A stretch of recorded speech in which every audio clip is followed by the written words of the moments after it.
IPMAT exam. How should I prepare for the IPMAT verbal section? And the verbal section is super important, mainly because if you're a class 11, class 12 student and you have math in your system, chances are you're learning some form of differential calculus, integral calculus. So you're on that level of mathematical competence, doing questions with speed, time, distance, and averages and mixtures and basic probability and some matrices and determinant. It's not going to be rocket science. And so the leap from your school to the IPMAT exam on the quant part is going to be a stylistic difference. I'm dealing with multiple choice questions. Idea of selecting the right questions matter. Having preferred topics matter. I'm not aiming to get 100 out of 100. So it is going to be driven by having some adjustments.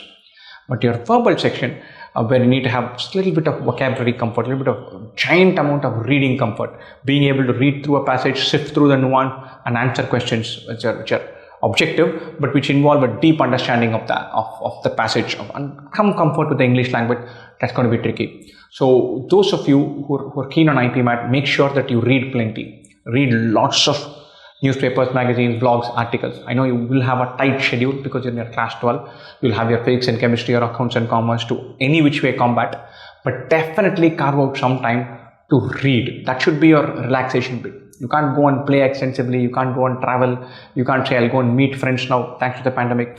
You can't spend too much time on the phone or on Zoom interacting with people because you're anyway going to be spending that much time on learning through your online classes. So several other avenues are shut. You should keep your release valve extensively as a reading. You must say, look, I'm going to pick up every time I get tired or I need a break from my learning or I need to just switch off. I'll pick up a good book and go off. It can be a book, magazine, blog, articles, anything, but books have to be there in the mix.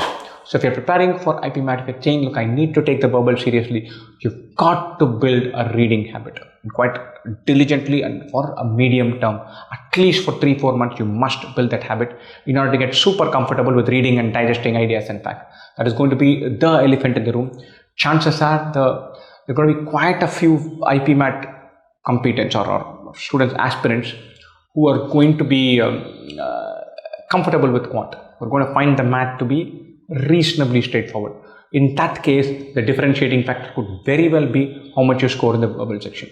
Very often we tend to ignore the verbal section. So read lots, get comfortable with the different question types and reinforce your reading with practice in question types. The elephant in the room is really reading with a lot of variety and reading with a lot of varied sources, genres, styles and lengths. So read with different sources, different type of articles across different topics. Read away to glory. Best wishes.